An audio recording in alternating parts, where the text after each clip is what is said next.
बहुत स्वागत है जी साਰਿਆਂ ਦਾ। मैं हाँ सुरिंदर डल्ला और बहुत खास शो करांगे अज यूके उपर और आस्ट्रेलिया ते।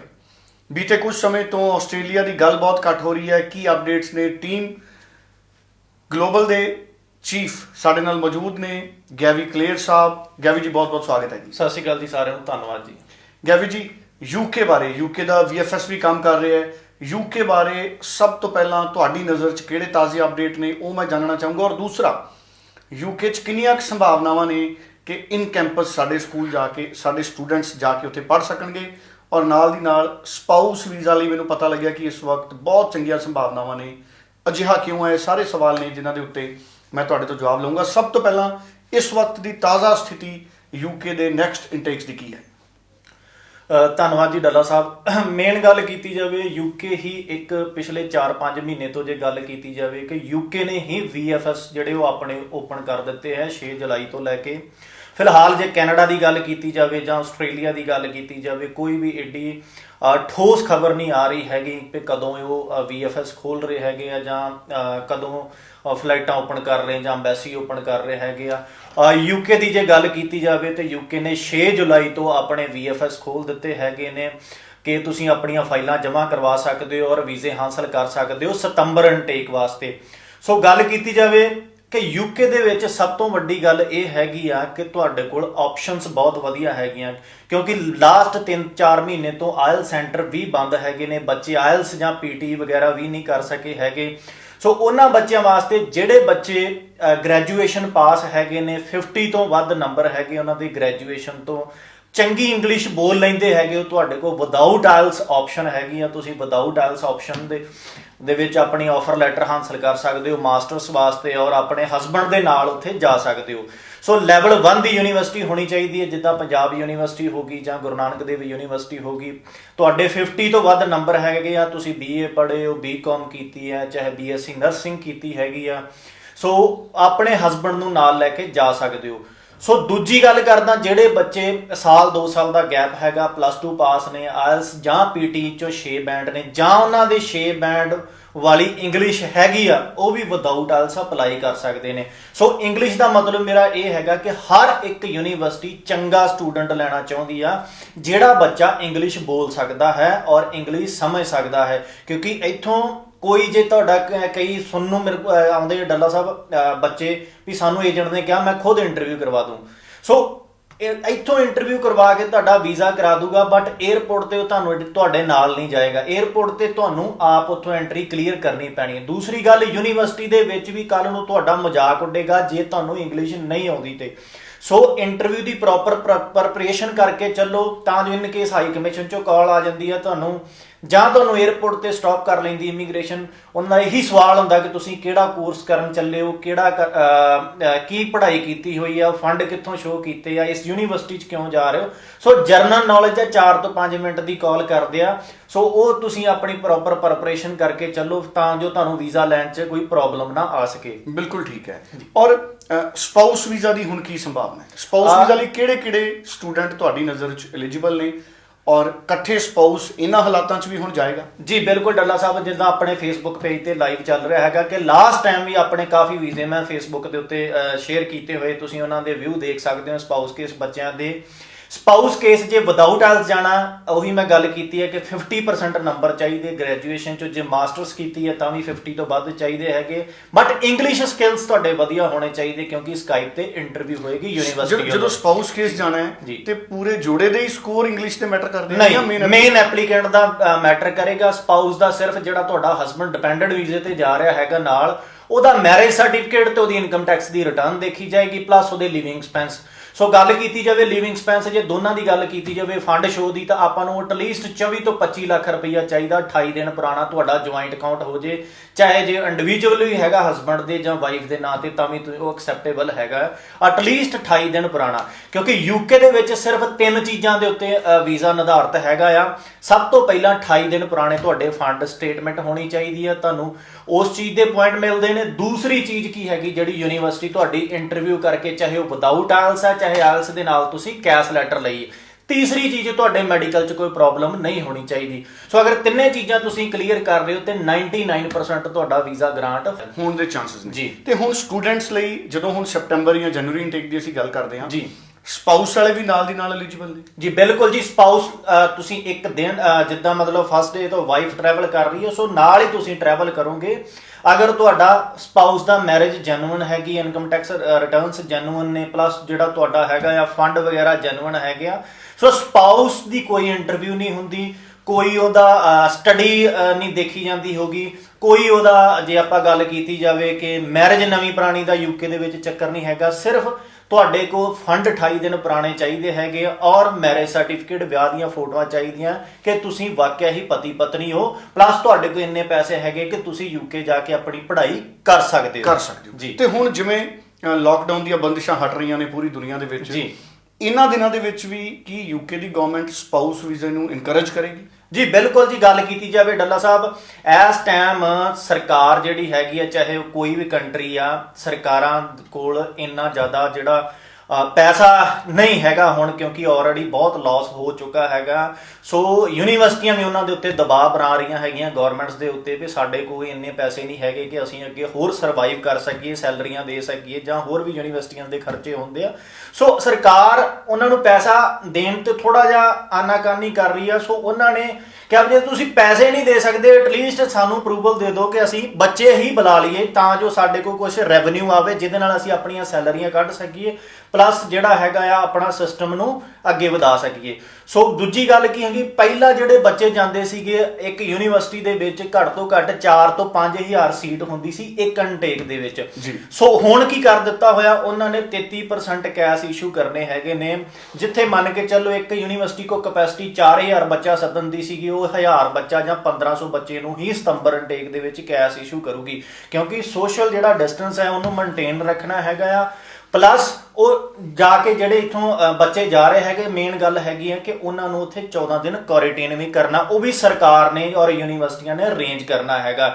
ਸੋ ਜੇ ਮੰਨ ਕੇ ਚੱਲੀਏ ਇੱਕ ਯੂਨੀਵਰਸਿਟੀ 4-5000 ਬੱਚਾ ਬੁਲਾ ਲੂਗੀ ਤਾਂ ਉਹਨਾਂ ਨੂੰ ਇਹ ਚੀਜ਼ ਦੀ ਪ੍ਰੋਬਲਮ ਹੋ ਸਕਦੀ ਹੈ, ਮਤਲਬ ਘੱਟ ਬੱਚੇ ਬੁਲਾਉਣਗੇ ਇਸ ਟਾਈਮ, ਬਿਲਕੁਲ ਘੱਟ ਬੱਚੇ ਬੁਲਾਉਣਗੇ। ਸੋ ਉਹੀ ਬਾਰ-ਬਾਰ ਮੈਂ ਕਹਿਣਾ ਚਾਹੁੰਦਾ ਵੀ ਜਲਦੀ ਤੋਂ ਜਲਦੀ ਜਿਹੜਾ ਵੀ ਬੱਚਾ ਅਪਲਾਈ ਕਰਨਾ ਚਾਹੁੰਦਾ, ਚਾਹੇ ਵਿਦਆਊਟ ਆਇਲਸ ਹੈ, ਚਾਹੇ 6 ਬੈਂਡ ਹੈਗੇ ਤੁਹਾਡੇ, 2-3-4 ਸਾਲ ਤੱਕ ਗੈਪ ਹੈਗਾ ਤਾਂ ਵੀ ਕੋਈ ਉਹਨੂੰ ਜਸਟੀਫਾਈ ਕਰ ਦੋ ਗੈਪ। ਤੇ ਬਹੁਤ ਸਾਰੇ ਜਿਹੜੇ ਨਵੇਂ ਬੱਚਿਆਂ ਨੇ ਵੀ ਹੁਣ 10+2 ਕੀਤੀ ਹੈ ਜੀ, CBSE ਦੇ ਰਿਜ਼ਲਟ ਆ ਗਏ, ਪੰਜਾਬ ਬੋਰਡ ਦੇ ਵੀ ਆਉਣ ਵਾਲੇ ਆ ਜੀ ਜੀ, ਕੀ ਉਹ ਡਿਊਲਿੰਗੋ ਵੀ ਕਰ ਸਕਦੇ ਨੇ ਕਿਉਂਕਿ ਆਇਲਸ ਤਾਂ ਹੋ ਨਹੀਂ ਰਹੇ? ਜੀ ਬਿਲਕੁਲ, ਡੁਲਿੰਗੋ ਵੀ ਐਕਸੈਪਟੇਬਲ ਹੈਗਾ ਯੂਕੇ ਦੇ ਵਿੱਚ, ਪਲੱਸ ਜੇ ਆਇਲਸ ਕੀਤੀ ਆ ਜਾਂ PTE ਕੀਤੀ ਆ, ਜੇ ਵਿਦਆਊਟ ਆਇਲਸ ਕਰਨਾ ਚਾਹੁੰਦੇ ਓਵਰਆਲ 70%, ਪਲੱਸ ਇੰਗਲਿਸ਼ ਚੋਂ ਜੇ ਤੁਹਾਡੇ 60% ਨੰਬਰ ਹੈਗੇ +2 ਬੇਸ ਤੇ ਤਾਂ ਤੁਸੀਂ ਅਪਲਾਈ ਕਰ ਸਕਦੇ ਹੋ। ਦੂਜੀ ਗੱਲ ਖਾਸ ਜਿਹੜੀ ਹੈਗੀ ਹੈ, +2 ਵਾਲੇ ਬੱਚਿਆਂ ਵਾਸਤੇ ਕਿਸੇ ਵੀ ਏਜੰਟ ਦੇ ਪਿੱਛੇ ਲੱਗ ਕੇ ਫੀਸ ਘੱਟ ਪੇ ਨਾ ਕਰਿਓ ਕਿ 2000 ਦੇ ਲਾਲਚ ਦੇ ਵਿੱਚ ਪਾਉਂਡ ਦੇ ਉੱਤੇ ਕੈਸ਼ ਮਿਲ ਜੂਗੀ, ਨਹੀਂ ਮਿਲੇਗੀ। ਸੋ ਮੈਂ ਅੱਜ ਆਪਣੀਆਂ 3-4 ਫੀਸਾਂ ਪੇ ਕੀਤੀਆਂ, ਯੂਨੀਵਰਸਿਟੀਆਂ ਵੱਲੋਂ ਸਾਫ਼ ਡੱਲਾ ਸਾਹਿਬ ਇਹ ਕਹਿ ਦਿੱਤਾ ਗਿਆ ਹੋਇਆ ਹੈ +2 ਵਾਲੇ ਬੱਚੇ ਨੂੰ ਜਿਹੜਾ ਬੱਚਾ ਸਾਲ ਦੀ ਫੀਸ ਪੇ ਕਰੇਗਾ ਉਸੇ ਬੱਚੇ ਨੂੰ ਕੈਸ਼ ਇਸ਼ੂ ਹੋਏਗੀ, ਨਹੀਂ ਤੇ ਨਹੀਂ ਹੋਏਗੀ। ਸੋ ਵੇਵਰ ਉਹਨਾਂ ਬੱਚਿਆਂ ਨੂੰ ਦਿੱਤਾ ਜਾ ਰਿਹਾ ਜਿਹੜੇ ਬੱਚੇ ਮਾਸਟਰਸ ਜਾਂ ਕਰਨ ਜਾ ਰਹੇ ਹੈਗੇ ਨੇ। ਸੋ ਜਿਹਨੇ ਬੈਚਲਰ ਕਰ ਰਹੀ ਹੈ, ਸਪਾਊਸ ਨਾਲ ਜਾ ਰਿਹਾ ਚਾਹੇ ਸਿੰਗਲ ਜਾ ਰਿਹਾ, ਉਹਦੇ ਕੋਲ ਆਪਸ਼ਨ ਹੈਗੀ ਆ ਕਿ ਤੁਸੀਂ 6 ਮਹੀਨੇ ਦੀ ਫੀਸ ਪੇ ਕਰਕੇ ਆ ਸਕਦੇ ਹੋ। ਜਿਹੜਾ ਬੱਚਾ ਗ੍ਰੈਜੂਏਸ਼ਨ ਕਰਨ ਜਾ ਰਿਹਾ ਉਹਨੂੰ ਸਾਲ ਦੀ ਹੀ ਫੀਸ ਪੇ ਕਰਨੀ ਪੈਣੀ। ਅਗਰ ਤੁਹਾਨੂੰ ਕੋਈ ਕਹਿ ਰਿਹਾ ਹੈਗਾ ਕਿ 6 ਮਹੀਨੇ ਦੀ ਫੀਸ ਦੇ ਉੱਤੇ ਮੈਂ ਤੁਹਾਨੂੰ ਕਲੈਰੀਫਿਕੇਸ਼ਨ ਕਰਵਾ ਦੂੰਗਾ, ਫਿਰ ਯੂਨੀਵਰਸਿਟੀ ਤੋਂ ਬੇਵਕੂਫ ਬਣਾ ਰਿਹਾ ਹੈਗਾ। ਸੋ ਕਲੀਅਰ ਕਰਕੇ ਫਿਰ ਹੀ ਸਟੈਪ ਚੱਕਿਓ, ਕਿਉਂਕਿ 12 ਤੋਂ 13 ਲੱਖ ਰੁਪਈਆ ਸਾਲ ਦੀ ਫੀਸ ਆ, ਅੰਬੈਸੀ ਫੀਸ ਵਗੈਰਾ ਪਾ ਕੇ 14-15 ਲੱਖ ਦਾ ਬਜਟ ਅਗਰ ਹੈਗਾ +2 ਵਾਲੇ ਬੱਚੇ ਕੋ ਤੇ ਤਾਂ ਯੂਕੇ ਅਪਲਾਈ ਕਰੋ। ਬਿਲਕੁਲ ਬਿਲਕੁਲ। ਔਰ ਕਾਸਟ ਲੈਟਰ ਹੁਣ ਤੁਹਾਨੂੰ ਕੀ ਲੱਗਦਾ ਕਦੋਂ ਆਉਣਗੇ? ਬਹੁਤ ਸਾਰੇ ਸਟੂਡੈਂਟ ਅਪਲਾਈ ਡੱਲਾ ਸਾਹਿਬ ਜੇ ਮੈਂ ਮੇਰੀਆਂ ਹੁਣ ਵੀ ਮੇਰੇ ਮੇਲ ਦੇ ਵਿੱਚ ਜਿਹੜੇ ਹੈਗੇ 2 ਬੱਚਿਆਂ ਦੇ ਕੈਸ਼ ਜਨਰੇਟ ਹੋ ਕੇ ਆ ਚੁੱਕੇ ਹੈਗੇ ਆ, ਕਿਉਂਕਿ ਡੱਲਾ ਸਾਹਿਬ ਟਾਈਮ ਬਹੁਤ ਘੱਟ ਰਹਿ ਚੁੱਕਾ ਹੈਗਾ ਸਤੰਬਰ ਦੇ ਵਿੱਚ। ਸੋ ਜੇ ਗੱਲ ਕੀਤੀ ਜਾਵੇ ਮਿਡ ਆਫ ਸਤੰਬਰ ਦੇ ਵਿੱਚ ਕਲਾਸਾਂ ਸਟਾਰਟ ਹੈਗੀਆਂ ਨੇ। ਸੋ ਕਈ ਬੱਚਿਆਂ ਨੇ ਜੇ ਫੰਡ ਵੀ ਅਰੇਂਜ ਕਰਨੇ ਹੈਗੇ ਆ, ਜਿਨ੍ਹਾਂ ਬੱਚਿਆਂ ਕੋਲ ਫੰਡ ਰੇਂਜ ਹੈਗੇ ਆ, ਸੋ ਉਹਨਾਂ ਦੀਆਂ ਕੈਸ਼ ਜਿਹੜੀਆਂ ਆ ਗਈਆਂ ਹੋਈਆਂ। ਹੁਣ ਅਸੀਂ ਉਹਨਾਂ ਦਾ ਵੀਜ਼ਾ ਪਰਪਸ ਵਾਸਤੇ ਮੈਡੀਕਲ ਵਗੈਰਾ ਕਰਾ ਕੇ ਉਹਨਾਂ ਦੀਆਂ ਅਪਾਇੰਟਮੈਂਟਾਂ ਲੈ ਕੇ ਫਾਈਲਾਂ ਜਮ੍ਹਾਂ ਕਰਨੀਆਂ ਸਟਾਰਟ ਕਰ ਦਿੱਤੀਆਂ ਹੋਈਆਂ ਨੇ ਜੀ। ਬਿਲਕੁਲ ਠੀਕ ਹੈ। ਸੋ ਕਾਸਟ ਲੈਟਰ ਵੀ ਜਿਹੜੇ ਨੇ ਉਹਨਾਂ ਬਾਰੇ ਵੀ ਕਲੈਰੀਫਿਕੇਸ਼ਨ ਹੈ ਜਿਹੜੀ ਸਾਨੂੰ ਗੈਵੀ ਕਲੇਰ ਜੀ ਨੇ ਦਿੱਤੀ ਹੈ। ਸਕਸੈਸ ਰੇਟ ਕਿਹੋ ਜਿਹੀ ਲੱਗਦੀ ਹੈ ਗੈਵੀ ਜੀ? ਕਿੰਨਾ ਸਕਸੈਸ ਰੇਟ ਇਸ ਵਾਰ ਮਿਲਣ ਦੀ ਆਸ ਹੈ? ਡੱਲਾ ਸਾਹਿਬ ਜਿੱਦਾਂ ਬੜੀ ਮਹਾਰਾਜ ਦੀ ਕਿਰਪਾ ਰਹੀ ਸੀ, ਲਾਸਟ ਟਾਈਮ ਵੀ ਕਾਫੀ ਵਧੀਆ ਰਿਜ਼ਲਟ ਆਏ ਸੀ ਸਾਡੇ। ਅਸੀਂ 60 ਤੋਂ 70 ਵੀਜ਼ੇ ਲਏ ਸੀਗੇ ਜਿਹੜੇ ਜਨਵਰੀ ਇਨਟੇਕ ਦੇ ਸਾਡਾ ਇੱਕ ਬੱਚੇ ਦਾ ਵੀਜ਼ਾ ਰਿਫਿਊਜ਼ ਹੋਇਆ ਸੀ, ਉਹ ਵੀ ਤਾਂ ਕਿ ਵੀਜ਼ਾ ਅਫਸਰ ਨੇ ਬੱਚੇ ਨੂੰ ਇੰਟਰਵਿਊ ਕਾਲ ਕੀਤੀ ਸੀ, ਬੱਚਾ ਪ੍ਰਪੇਅਰ ਨਹੀਂ ਸੀਗਾ, ਤਾਂ ਕਰਕੇ ਵੀਜ਼ਾ ਇੱਕ ਰਿਫਿਊਜ਼ ਸਿਰਫ ਇੱਕੋ ਰਿਜੈਕਟ ਹੋਇਆ, ਇੱਕ ਵੀਜ਼ਾ ਰਿਜੈਕਟ ਹੋਇਆ ਸੀ, ਉਸ ਤੋਂ ਇਲਾਵਾ ਕੋਈ ਵੀ ਵੀਜ਼ਾ ਰਿਜੈਕਟ ਨਹੀਂ ਹੋਇਆ। ਦੂਜੀ ਗੱਲ, ਕਈ ਜਿਹੜੇ ਬੱਚੇ ਸੀਗੇ ਸਾਡੇ ਜਿਨ੍ਹਾਂ ਦੇ ਲੋਕਡਾਊਨ ਦੇ ਦੌਰਾਨ ਪਾਸਪੋਰਟ ਸੀਗੇ ਜਿਹੜੇ ਰਿਸੀਵ ਨਹੀਂ ਹੋਏ ਸੀਗੇ, ਹੁਣ ਸਾਨੂੰ 6-7 ਪਾਸਪੋਰਟ ਰਿਸੀਵ ਹੋਏ, ਉਹਨਾਂ ਦੇ ਉੱਤੇ ਵੀ ਇਵਨ ਵੀਜ਼ੇ ਗ੍ਰਾਂਟ ਹੋਏ ਨੇ।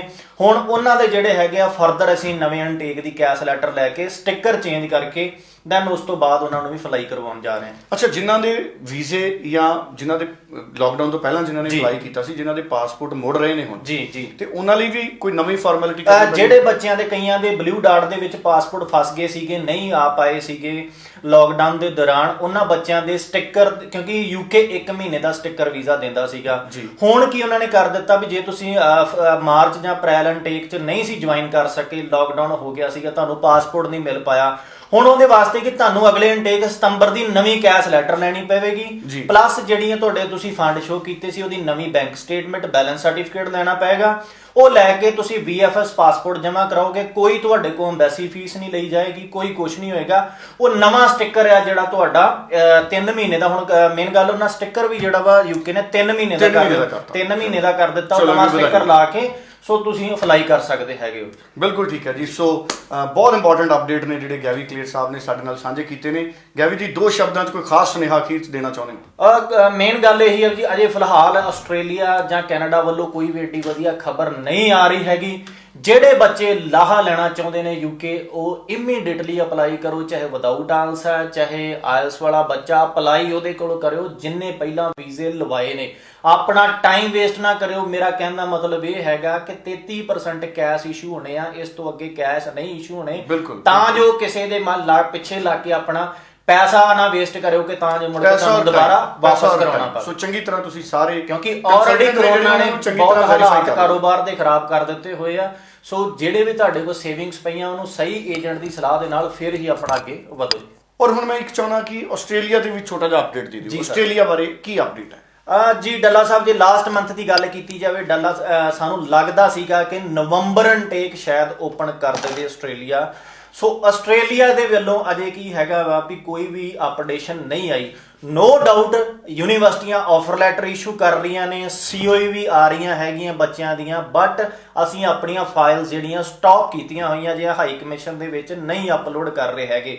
ਉਹਦਾ ਕਾਰਨ ਕੀ ਹੈਗਾ ਡੱਲਾ ਸਾਹਿਬ? ਪਿਛਲੇ ਹਫਤੇ ਤੋਂ ਮੈਲਬਨ ਨੂੰ ਦੁਬਾਰਾ ਤੋਂ 6 ਹਫ਼ਤੇ ਵਾਸਤੇ ਉਹਨਾਂ ਨੇ ਲੋਕਡਾਊਨ ਕਰ ਦਿੱਤਾ ਹੈਗਾ। ਉਹਦਾ ਕਾਰਨ ਕੀ ਹੈਗਾ ਵੀ ਕਾਫੀ ਜ਼ਿਆਦਾ ਕੇਸਸ ਉੱਥੇ ਜਿਹੜੇ ਆ ਆਏ ਆ। ਲਾਸਟ ਜੇ ਕੱਲ ਦੀ ਗੱਲ ਕੀਤੀ ਜਾਵੇ 250 ਤੋਂ 300 ਕੇਸ ਪਰ ਡੇ ਉੱਥੇ ਆ ਰਿਹਾ ਹੈਗਾ। ਆਈ ਥਿੰਕ 2000 ਪਲੱਸ ਕੇਸ ਉੱਥੇ ਹੋ ਚੁੱਕਾ ਹੈ। ਸੋ 6 ਹਫ਼ਤੇ ਲਈ ਜਿਹੜਾ ਵਾ ਉਹਨਾਂ ਨੇ ਮੈਲਬਨ ਨੂੰ ਬਿਲਕੁਲ ਸੀਲ ਕੀਤਾ ਹੋਇਆ।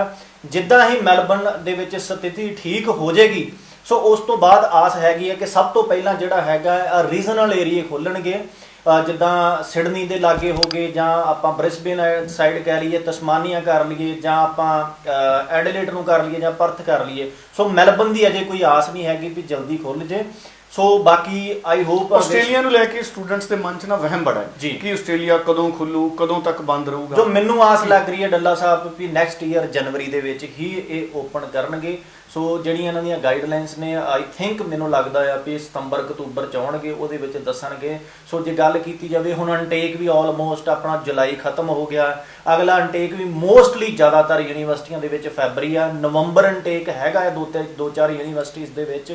ਬਟ ਗੱਲ ਫਿਰ ਉੱਥੇ ਹੀ ਆਊਗੀ, ਜਿੰਨਾ ਚਿਰ ਉਹਨਾਂ ਦੀ ਸਥਿਤੀ ਠੀਕ ਨਹੀਂ ਹੋਏਗੀ ਉਹਨਾਂ ਚਿਰ ਉਹ ਸਟੂਡੈਂਟਸ ਨਹੀਂ ਐਕਸੈਪਟ ਕਰਨਗੇ। ਮਤਲਬ ਤੁਹਾਨੂੰ ਲੱਗਦਾ ਕਿ ਫੈਬਰਰੀ ਇਨਟੇਕ ਤੋਂ ਜਨਵਰੀ ਜਾਂ ਫੈਬਰਰੀ ਨੂੰ ਫੋਕਸ ਰੱਖਣ? ਜੀ ਬਿਲਕੁਲ, ਜਨਵਰੀ ਇਨਟੇਕ ਮੈਂ ਫੋਕਸ ਜਿਹੜਾ ਕਰ ਰਿਹਾ।